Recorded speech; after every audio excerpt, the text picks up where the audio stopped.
میں نے کبھی نہیں کہا حکومت جانے والی، جولائی سے زوال کا شکار ہونا شروع ہوگی۔ کس بنیاد پر آپ نے کہا یہ وہ جانا لکھا ہوا ہے نا، میں نے 7 دلائل دیے ہیں۔ پاکستان میں اصل طاقت کا سرچشمہ کہاں ہے؟ یہ تو ابھی ڈھونڈ رہے ہیں۔ تبدیلی تو ہر وقت آنے کا چانس ہوتا ہے نا، بھائیوں میں بھی اختلافات ہو جاتے ہیں، باپ بیٹا آپس میں لڑ پڑتے ہیں۔ باجوہ صاحب کہتے تھے ابا جی ہیں نظام کے، تو ابا جی بھی اپنے بچوں سے لڑ پڑے، اب کہتے ہیں کہ بھائی بھائی ہیں۔ بھائیوں میں تو بٹوارا ہوتا رہتا ہے۔ سیاست دانوں سے طاقت لے لی جاتی ہے یا ان کو چھوڑنا پڑتی ہے؟ یہ ایک بڑی لمبی بحث ہے۔ جمال عبد الناصر، افکار Ali Bhutto, Gaddafi, Kennedy 60-70s کے لیڈر تھے۔ اس کے بعد مینینز کا دور ہے، ہیرو ورشپ بھی کم ہوئی ہے۔ اب انسٹیٹیوشنل تھنکنگ ہے، یہ نہیں ہے کہ ایک بندہ آئے گا مسیحا بن کے اور وہ ملک کو ٹھیک کر دے گا۔ یہ تبدیلی آئی ہے۔ ریکنسلیشن آئیڈیل ہے یا پاکستان کی سیاست میں ہمیشہ ہوتا ہی آیا ہے؟ 3 سال سے یہ کہہ رہا ہوں کہ ریکنسلیشن، اس وقت پی ٹی آئی والے بھی گالیاں نکالتے تھے، نون والے بھی گالیاں نکالتے تھے۔ میں تو محترمہ بے نظیر بھٹو کا بہت بڑا مداح تھا، ان کی شہادت کے بعد سیاست میں میرا کوئی آئیڈیل نہیں ہے۔ آپ کو لگتا تھا عمران خان اتنی دیر جیل کاٹ لیں؟ عمران خان شروع سے ہی سخت جان ہے، جو بندہ اپنی جان مار سکتا ہے وہ کسی بھی امتحان سے پورا اتر سکتا ہے۔ پاکستان کا مستقبل زیادہ امید یا تشویش؟ مجھے تو اسی سے امیدیں ہیں، میرا ملک ہے، میری دھرتی ہے۔ انڈیا کے خلاف جنگ ہار چکے تھے، حوصلے کی۔ مشرق وسطیٰ کے جو تعلقات ہیں اب وہ پاکستان کے ساتھ کیسے ہیں؟ جب آپ خود کردار ہوں تو پھر اس کی آگ ہے وہ آپ کو چھوتی بھی ہے، اس کی جو ٹھنڈک ہے وہ بھی آپ کو فائدہ دیتی ہے۔ ملک ریاض کا کیا مستقبل دیکھ رہے ہیں آپ؟ سب کچھ طے آ چکا تھا، پیسے بھی طے ہو گئے تھے۔ آپ کو پتا ہے جب ہمارے یہاں کوئی معاملہ خراب ہو جائے نا، پھر خراب سے خراب ہی ہوتا چلا جاتا ہے۔ السلام علیکم، میں ہوں اقرا ریاض، آپ دیکھ رہے ہیں گفتگو۔ گفتگو وہ جگہ ہے جہاں خبروں کے پیچھے کی کہانیاں سامنے آتی ہیں۔ آج ہمارے ساتھ موجود ہے نامور شخصیت سہیل وڑائچ، کہ جن کے بارے میں مشہور ہے کہ وہ جو قلم کے ساتھ سوال لکھتے ہیں تو سوال کے ساتھ تاریخ لکھتے ہیں۔ سیاست، پاور، لیڈر اور پاکستان کا مستقبل، آج بات ہوگی سب موضوعات پر۔ تو ہمارے ساتھ موجود ہیں سہیل وڑائچ صاحب، السلام علیکم، ویلکم ٹو گفتگو۔ سر کیا حال ہے آپ کا؟ بالکل، بہت شکریہ۔ میں ٹھیک، اور سر ایم شور کہ آپ بھی ٹھیک ہوں گے۔ تو سر سب سے پہلے آپ سے جاننا چاہوں گی، آپ کے بارے میں یہ چیز بہت زیادہ فیمس ہے کہ کوئی آپ کے سوال کا جواب نہ بھی دے تو خبر بن جاتی ہے، اور آج ہم آپ سے سوال کریں گے، آج آپ کے بارے میں جانیں گے۔ تو سب سے پہلے سیگمنٹ کا آغاز کریں گے، بچپن کے سہیل وڑائچ کیسے تھے؟ بچپن کا سہیل وڑائچ ایک یوں سمجھے کہ ایک شرارتی سا بچہ، ناٹی بچہ، اور جس کو پڑھنے سے کم دلچسپی تھی، شرارتوں سے زیادہ دلچسپی تھی، گھر والوں کا لاڈلا تھا اور غصے کا تیز تھا۔ آج میں ٹوٹلی ڈیفرنٹ ہوں۔ ٹھیک ہو گیا۔ لکھنے اور بولنے کا شوق کب سے تھا آپ کو؟ میرے دراصل والد، میرے نانا، میری دادی، ہم ساری ٹیچرز کی فیملی ہیں، تو میں بچپن میں ہی میرے نانا نے، میرے والد نے، میں اسکول اسمبلی میں ہر روز شعر پڑھا کرتا تھا، تقریریں کیا کرتا تھا، ڈرامے کیا کرتا تھا۔ تو میری بچپن سے یہ ٹریننگ ہے کہ جو یہ ایکسٹرا آرڈنری اس کو کہتے تھے، ایکسٹرا کریکولم ایکٹیویٹیز اس وقت کہتے تھے، اب تو کو کریکولم کہتے ہیں۔ تو اس وقت اس میں حصہ لیتا تھا بڑا بھرپور۔ تو سر بتائیے گا، ایف سی کالج میں آپ نے ٹیچنگ کی تو وہاں پر تجربہ کیسا رہا؟ اور آئی ایم شور کہ آپ نے بہت کچھ سکھایا ہوگا وہاں پر، آپ نے خود وہاں سے کیا سیکھا؟ دیکھیں، میں تو کسی کو سکھانے کے قابل نہیں ہوں، میں تو آج تک سیکھتا ہی آیا ہوں، اور ابھی میری سیکھنے کی عمر بہت بڑی ہے۔ انسان اگر ساری زندگی بھی سیکھتا رہے تو نہیں سیکھ سکتا۔ بے شک درست فرمایا آپ نے۔ اور آپ سے یہاں پر یہ جاننا چاہوں گی کہ وہ کون سا ایسا لمحہ تھا کہ جب آپ نے سوچا کہ اب آپ کو ٹیچنگ چھوڑ دینی چاہیے، صحافت کی طرف آ جانا چاہیے؟ نہیں، اصل میں نے صحافت پہلے شروع کی اور ٹیچنگ اس کے ساتھ شروع کی۔ صحافت میں نے کبھی نہیں چھوڑی۔ جب صحافت اور ٹیچنگ اکٹھے چلنے کا مشکل پیدا ہو گئی تو اس وقت ایک چوائس کرنی تھی کہ کون سی چیز جو ہے وہ آپ نے کرنی ہے۔ تو میں اس وقت ٹیچنگ کو ٹائم نہیں دے سکتا تھا، کیونکہ کالج کی ٹائمنگ جو ہے وہ بڑی لمبی ہوتی تھی۔ تو پھر میں نے یہ سوچا کہ جز وقتی جو ہے ٹیچنگ کی جائے اور فل ٹائم جو ہے وہ صحافت کی جائے۔ تو پھر میں نے وزٹنگ پروفیسر بن گیا پنجاب یونیورسٹی میں، اور میں نے فل ٹائم جرنلزم شروع کر دی۔ تو سر بتائیے گا کہ پہلے جب آپ نے جرنلزم شروع کی تو تب کیا کیا مشکلات آپ نے فیس کی؟ میں نے تو کبھی کوئی مشکل اس طرح سے فیس نہیں کی. میں تو آیا ہوں تو مجھے لگا کہ یہ میرا جنون ہے اور میں جس جگہ پہنچنا تھا اس جگہ پہنچ گیا. اور پھر جب جنون ہو تو مشکلات تو ایسے لگتا ہے جیسے آپ نے ایک ہلکی سی چھلانگ لگائی ہے. تو جنون میں تو ہر چیز جنون میں طے ہو جاتی ہے. عشق ہوتا ہے نا, عشق میں کوئی داغ بھی لگ جائے, کوئی زخم بھی لگ جائے, کچھ نہیں ہوتا. تو عشق آپ کو صرف صحافت سے ہوا؟ مجھے پہلے پتہ ہی نہیں تھا. وہ تو زندگی میں جب صحافت ملی تو پتہ چلا مجھے تو اس سے عشق ہے. نائس, اچھا ہو گیا. تو آگے بڑھتے ہوئے آپ سے جاننا چاہوں گی, اگر ہم پاکستان کے پاور کوریڈورز کی بات کرتے ہیں تو پاکستان میں اصل طاقت کا سر چشمہ کہاں ہے, مرکز کہاں ہے؟ یہ تو ابھی ڈھونڈ رہے ہیں کہاں ہے اس طاقت کا سر چشمہ. ہم ڈھونڈتے رہتے ہیں ہر وقت کہ کہاں پر ہے. تو ابھی تک ملا کیوں نہیں ہے؟ یہ اگر مل گیا تو پھر تو ہم خود ہی بن جائیں گے. ابھی نہیں ملا. یعنی ابھی بھی وقت لگے گا ڈھونڈنے میں. ہاں بس ہو سکتا ہے آپ نوجوان ہیں, آپ جلدی ڈھونڈ لیں. ہائبرڈ نظام کی اگر ہم بات کرتے ہیں تو پروز اینڈ کونز کیا ہیں اس میں؟ ہائبرڈ نظام, ہاں دیکھیں دنیا کے ہر نظام کے اچھے اور برے پہلو ہوتے ہیں. ظاہر ہے برا پہلو تو یہ ہے کہ جو دنیا کی ڈیموکریسی ہے اس میں ایسا نہیں ہوتا. اس میں جو الیکٹڈ آدمی ہیں وہی, جس کو لوگ منتخب کرتے ہیں وہی ہوتا ہے اور اس کے پاس تمام اختیارات ہوتے ہیں. ہائبرڈ نظام جو ہے اس میں یہ ہے کہ ملک کے جو ادارے ہیں وہ شیئر ہولڈر ہیں, اور وہ چونکہ یہ ملک ایک سیکیورٹی سٹیٹ ہے, تھریٹس ہیں, تو اس میں پھر یہ ہوتا ہے کہ کئی فیصلے اچھے ہو جاتے ہیں کیونکہ مل کے کرتے ہیں. اختلافات کم ہوتے ہیں, ملک آگے چلنے کے امکانات ہوتے ہیں. لیکن ساتھ ہی ساتھ یہ بھی پرابلم ہوتا ہے کہ جب دو مختلف الخیال لوگ بیٹھتے ہیں تو آئے دن ان کے اندر کریک آنے کا اور اختلافات پیدا ہونے کا بھی ڈر ہوتا ہے. جب جو ہے کسی فیملی کے دو والد ہوں تو مسئلہ ہو جاتا ہے. والد ایک ہوتا ہے تو آسانی سے کام چل جاتا ہے. تو ظاہر ہے یہ اس میں یہ ہوتا ہے کہ کون اصل لیڈر کون ہے. تو ہائبرڈ نظام میں یہ سب سے بڑی خرابی ہے. اور اچھائی یہ ہے کہ ملک میں کسی سے خطرہ نہیں ہے, کوئی سازش نہیں ہو رہی, کوئی جو ہے پہلے یہ ہوتا تھا کہ فوج کیا سوچ رہی ہے, سولین کیا سوچ رہے ہیں, اب ایک ہی طرح سوچ رہے ہیں. تو آپ کو کیا لگتا ہے کہ آگے بھی ایسا ہی چلتا رہے گا یا تبدیلی آ سکتی ہے؟ نہیں دیکھیں, تبدیلی تو ہر وقت آنے کا چانس ہوتا ہے نا. یہ کہنا کہ دو بھائی جو ہیں یہ زندگی بھر اکٹھے رہیں گے, بھائیوں میں بھی اختلافات ہو جاتے ہیں, فیملی میں بھی باپ بیٹا آپس میں لڑ پڑتے ہیں. تو فرض کریں ایک والد ہے ایک بیٹا ہے, تو باجوہ صاحب اور کہتے تھے وہ ابا جی ہیں نظام کے, تو ابا جی بھی اپنے بچوں سے لڑ پڑے.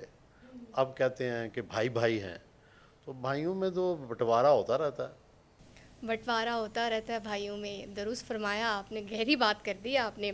سیاست دانوں کی اگر ہم بات کرتے ہیں تو سیاست دانوں سے طاقت لے لی جاتی ہے یا ان کو چھوڑنا پڑتی ہے؟ دیکھیں یہ ایک بڑی لمبی بحث ہے کہ طاقت کس طرح لی جاتی ہے, کیسے چھینی جاتی ہے, کس طرح واپس لی جاتی ہے.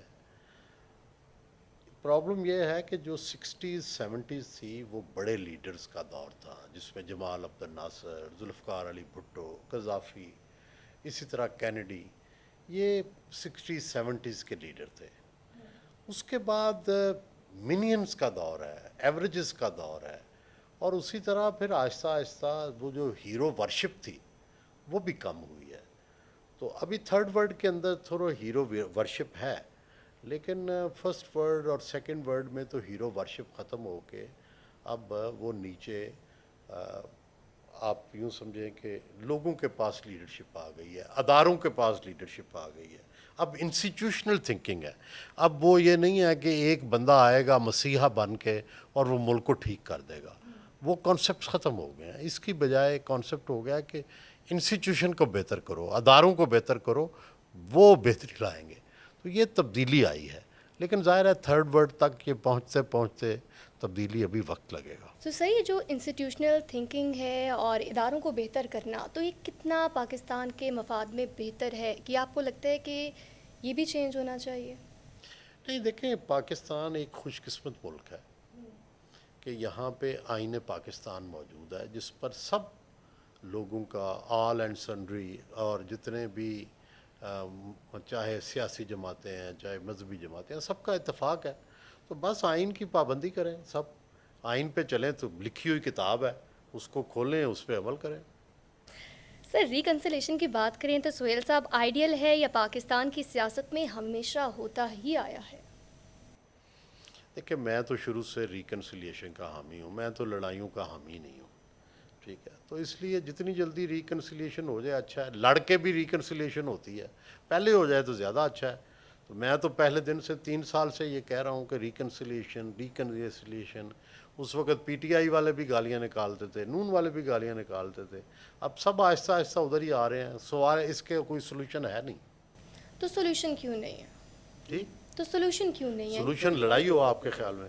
نہیں, ریکنسلیشن ہی سولوشن ہے نا. ٹھیک ہو گیا. تو سر بتائیے گا کوئی ایک ایسا واقعہ جب ایک بند کمرے میں چند منٹ کی بات نے پاکستان کی سیاست کا رخ ہی موڑ دیا؟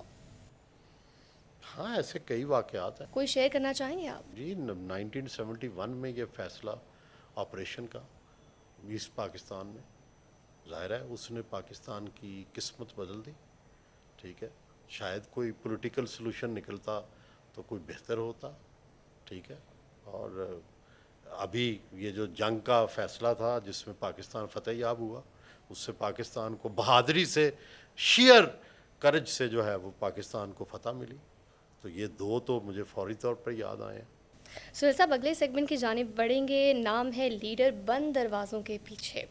پہلا سوال, کیمرہ کے سامنے اور بند دروازے کے پیچھے سب سے زیادہ فرق کس شخصیت میں آپ کو نظر آیا؟ کون سا ایسا سیاسی لیڈر تھا؟ ہر وہ بندہ جو مصنوعی ہوتا ہے, جس میں بناوٹ ہوتی ہے, وہ کیمرے کے سامنے اور ہوتا ہے اور اصل میں اور ہوتا ہے. کوئی ایک آدھا اگر نام لے لیں آپ. نام تو پھر میں آگے بھی انٹرویو کرنے ہیں. آپ کا کیا خیال ہے؟ لوگ انٹرویو دینا بند کر دیں مجھے. اچھا جواب دیا, بڑا متاثر کن جواب ہے. بے نظیر نواز زرداری عمران, ایک لیڈر کہ جس نے ذاتی طور پر آپ کو بہت زیادہ متاثر کیا. دیکھیں میں تو محترمہ بے نظیر بھٹو کا بہت بڑا مداح تھا, اور ان کی ڈیتھ کے بعد, ان کی شہادت کے بعد مجھے تو سیاست میں میرا کوئی آئیڈیل نہیں ہے. باقی اچھے ہیں سب, برا کوئی بھی نہیں ہے, لیکن جو آپ کہتے ہیں نا آپ کی آئیڈیل شخصیت, وہ تو وہی تھی جس نے جان دے دی. اور باقی بس ٹھیک ہے, ان کی اچھی بات ہو تو تالیاں بجا دیتے ہیں, کوئی بری لگے تو اس پہ لکھ دیتے ہیں کہ یہ بری ہے. تو کون سا ایسا سیاسی لیڈر آپ نے دیکھا ہے کہ جس نے بہت زیادہ ہمت دکھائی ہو, بہت زیادہ تو مزاحمت آپ کی کو ہو؟ مثال دے دی نا, جان ہی دے دی, جان ہتھیلی پہ رکھ. بے نظیر کے علاوہ اب کوئی اور دے گا جان تو دیکھیں گے. اچھا جان آپ کا یعنی کرائٹیریا یہ ہے کہ جان دینا. سب سے بڑی بات تو دنیا میں جان دینا ہی ہے. ٹھیک ہے, جب ہم خان صاحب کی بات کرتے ہیں, عمران خان کی بات کرتے ہیں, تو آپ کو لگتا تھا کہ وہ اتنی دیر جیل کاٹ لیں گے؟ دیکھیں عمران خان شروع سے ہی سخت جان ہے, بڑی ہم چونکہ انہیں 40 سال سے دیکھتے آئے ہیں ایز اے ہیرو. تو وہ پہلے بھی سپرنٹ لگاتے تھے لارنس گارڈن میں. سپرنٹ کا مطلب ہوتا ہے بہت تیز بھاگنا اور بہت لمبا بھاگنا. تو وہ عام آدمی نہیں کر سکتا, مطلب میں تو نہیں کر سکتا, سوچ بھی نہیں سکتا. اپنے اوپر جبر کرنا پڑتا ہے, اور وہ روز اتنی کی ایکسرسائز کرتے تھے پہلے بھی, اور آج تک وہ اتنی کرتے ہیں. تو یہ جو بندہ اس طرح اپنی جان مار سکتا ہے وہ کسی بھی امتحان سے پورا اتر سکتا ہے. تو موجودہ منظرنامے کی اگر ہم بات کریں تو پی ٹی آئی کے ساتھ جو ہو رہا ہے آپ کو لگتا ہے کہ ٹھیک ہے؟ نہیں, کبھی بھی نہیں, میں نے تو ہمیشہ کہا ہے غلط ہے. تو آپ کیا میسیج دینا چاہیں گے ویسے ہی کہ یہ جو ہو رہا ہے, جس طرح سے آپ ریکنسیلیشن کی بات کرتے ہیں؟ تو میں تو یہی کہتا ہوں ریکنسلیشن ہونی چاہیے, ملک کو سیدھی پٹڑی پہ چلنا چاہیے. تحریک انصاف جو ہے یہ اسٹیبلشمنٹ کے کندھوں پہ سوار ہو کے آئی تھی, ان کے ساتھ مل کے باقیوں کو مار رہی تھی, اب باقی مل کے انہیں مار رہے ہیں, دونوں غلط ہے. تو آپ کو ریکنسیلیشن ہوتی ہوئی ان کی نظر آ رہی ہے؟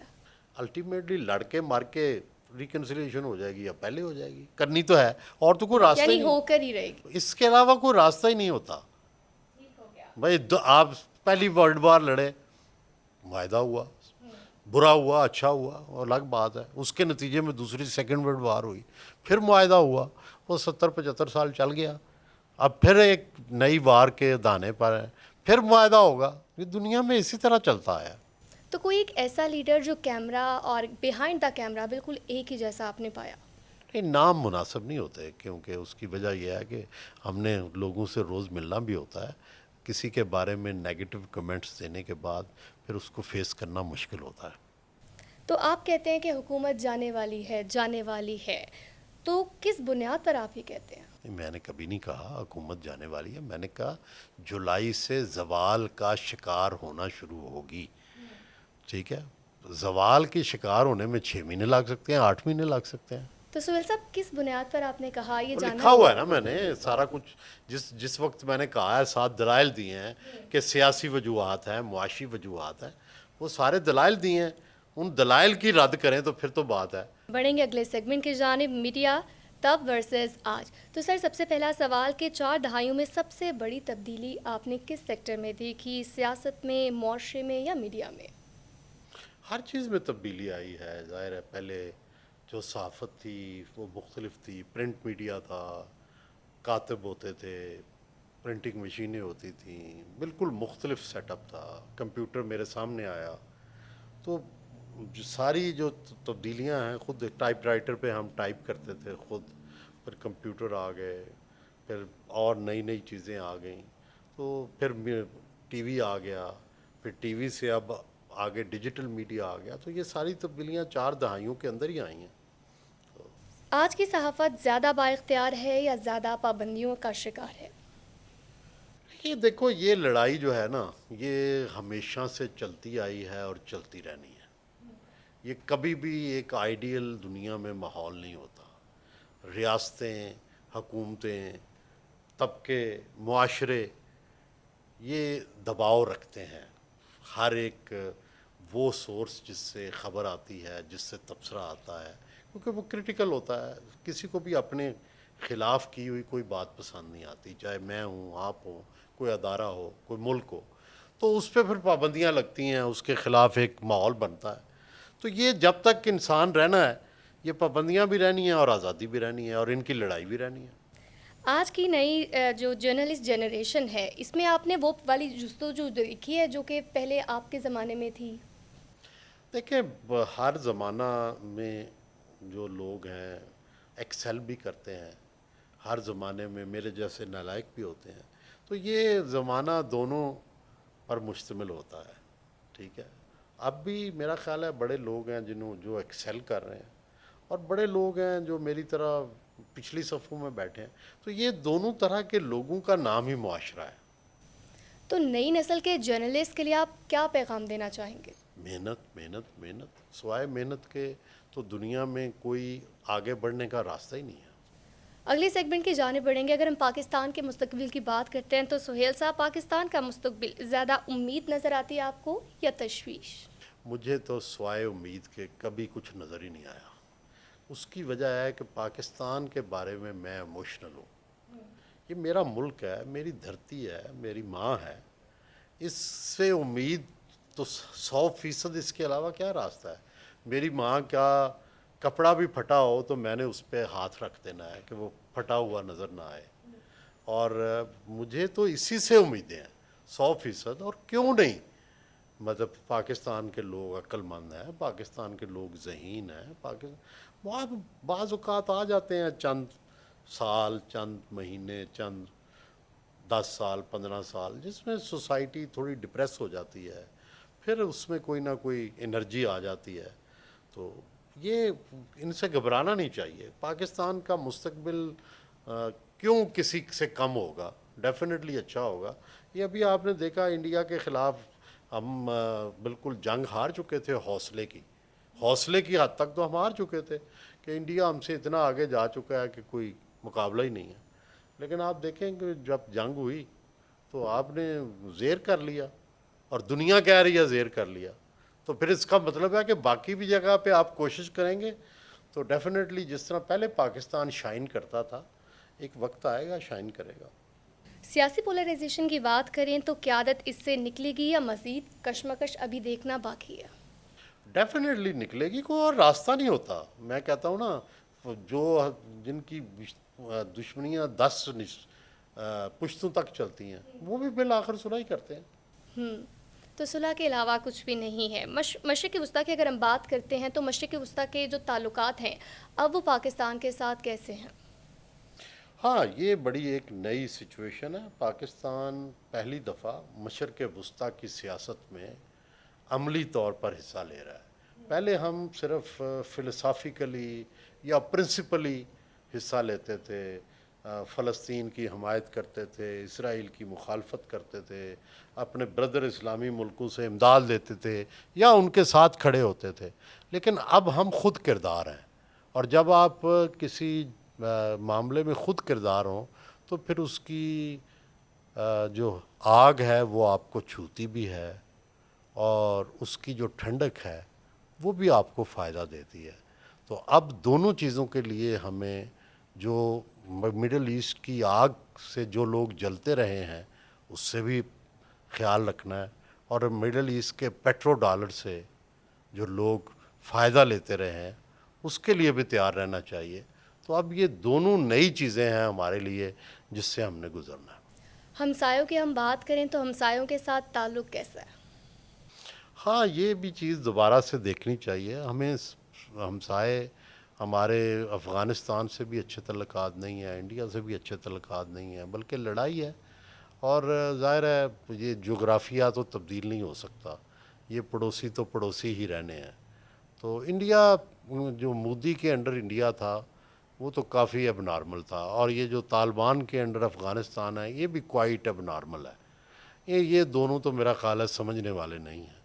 جب مودی رجیم چینج ہوگا تو ڈیفینیٹلی پاکستان کے ساتھ ایک اچھا ریلیشن شپ بننے کا امکان ہے، اور بنانا چاہیے، اور جو چناب فارمولہ جنرل مشرف کے زمانے میں امپلیمنٹ ہو گیا تھا اس کی طرف دوبارہ جانا چاہیے اور اس کو امپلیمنٹ کرنا چاہیے، اور اسی طرح افغانستان میں کوشش کرنی چاہیے کہ یہ طالبان کے ساتھ تو ہم نہیں چل سکتے، تو وہاں پہ بھی کوئی ایسی گورنمنٹ آنی چاہیے۔ ہم تو وش کر سکتے ہیں، تبدیل تو نہیں کر سکتے، کہ جو کم از کم وہاں ایجوکیشن تو سب کو لینے کی اجازت دے، کم از کم وہاں پہ لوگ جو ہیں وہ آزادی سے جی تو سکیں۔ تو سر یہ بتائیں کہ آپ نے انڈیا کا بھی ذکر کیا، افغانستان کا بھی ذکر کیا، ہمسایوں میں ایران کو آپ بھول گئے۔ نہیں، ایران تو اب ہمارے ساتھ بہت ہی اچھے ریلیشنز ہوں گے اب نئی جو سچویشن ہے اس معاہدے کے بعد، اور ڈیفینیٹلی ہو سکتا ہے اگر پابندیاں ایران پہ ہٹیں تو ایران کا تیل جو پہلے سارا انڈیا خریدتا تھا یا روس خریدتا تھا اس سے بھی ہم فائدہ اٹھا لیں۔ تو یہ ایک نئی سچویشن ہے، لیکن یہ تو ظاہر اب کھلے گی کتنی ان پہ پابندیاں ختم ہوئی ہیں، کیا کس طرح کا ایران ہوگا اس معاہدے کے بعد۔ تو اگر کوئی آپ کے پاس آئے پاکستان کے روڈ میپ کے لیے 10 سال بعد پاکستان کی کامیابی کو آپ کہاں پر دیکھتے ہیں؟ میں نے تو ہمیشہ ترقی دیکھی ہے، مجھے تو کبھی اس میں پسماندگی نظر ہی نہیں آئی، تو باقی سنگاپور کی مثال ہوگی سر، جس طرح ہم ویسی اکانومی کب بن سکتے ہیں، کیسے بن سکتے ہیں، مزید کون سے ایسے انیشیٹوز؟ 25 کروڑ سنگاپور تو نہیں بن سکتا نا، 25 کروڑ لوگوں کا ملک جو ہے وہ تو چائنا کی مثال کر سکتا۔ سنگاپور تو ایسے چھوٹا سا ایک چلیں آئی چائنا لینڈ کی ہے، مثال لے لیتے ہیں۔ چھوٹا سا آئی لینڈ ہے، اس میں کتنے لوگ ہیں، تو وہاں تو اس کی مثال تو دینا نہیں ٹھیک ہے۔ ہاں، چائنا جیسی مثال ہو سکتی ہے کہ میس، پہلے تو بات ہے سب سے پہلا تو آپ کا مسئلہ ہے بڑھتی ہوئی آبادی، کوئی گورنمنٹ اس کی طرف توجہ ہی نہیں دے رہی۔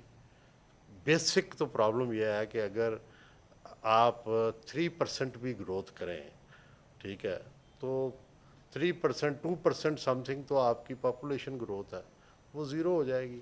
دنیا میں پاپولیشن گروتھ ہے زیرو، وہ اگر 3% بھی 4% بھی کریں گے تو وہ 4% ہوگی۔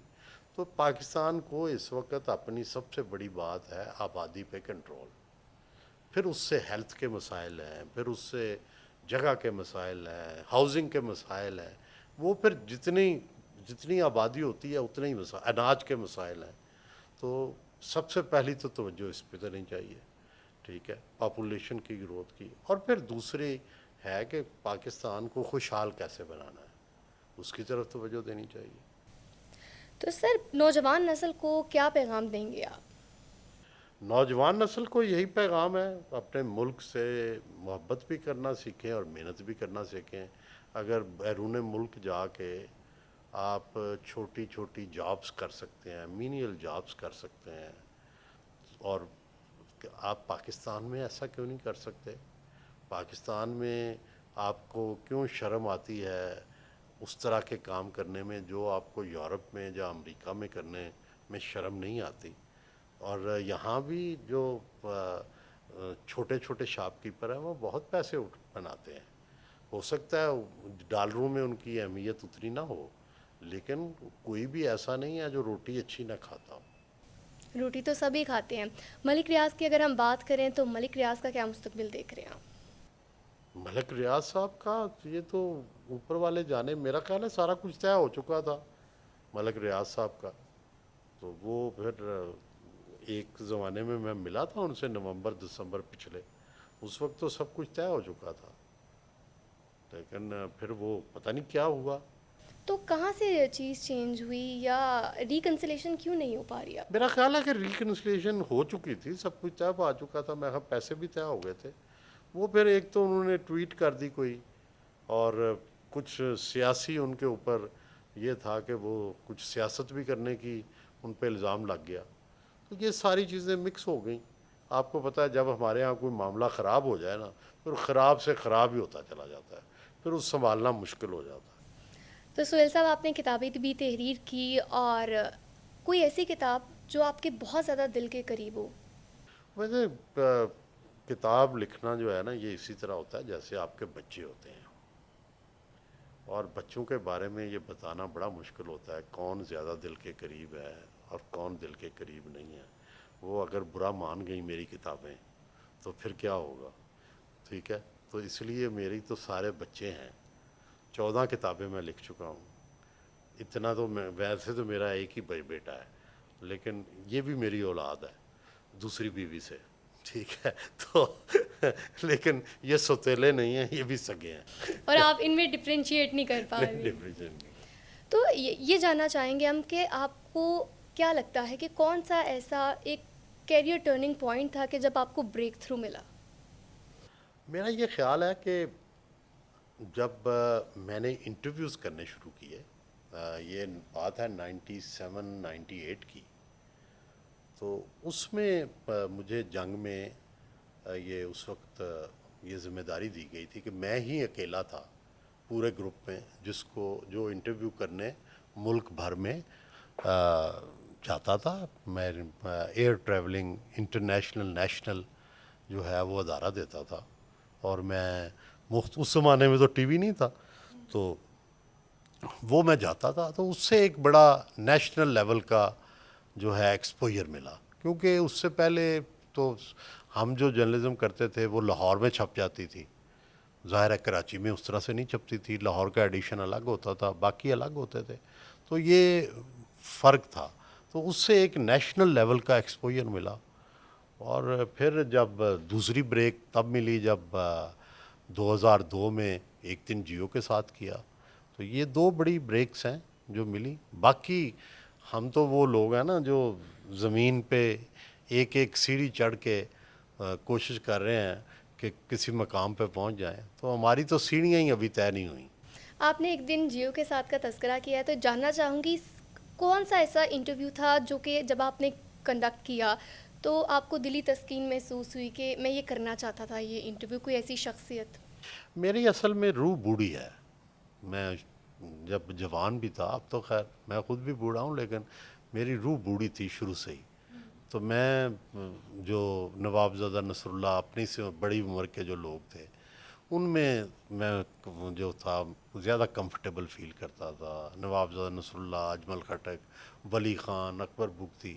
تو یہ انٹرویوز میرے لیے بڑے سیٹسفیکشن کا باعث تھے. عطا اللہ مینگل، تو محترمہ بے نظیر بھٹو. تو یہ لوگ، میں چونکہ ان کو بہت بڑا سیاستدان سمجھتا تھا، اور بڑا میرا سیٹسفیکشن ہوئی ان کے ساتھ انٹرویوز کر کے. تو یہ بتائیے گا وہ کون سا ایسا لمحہ تھا کہ جب آپ نے اپنے اندر کے صحافی کو پہچانا؟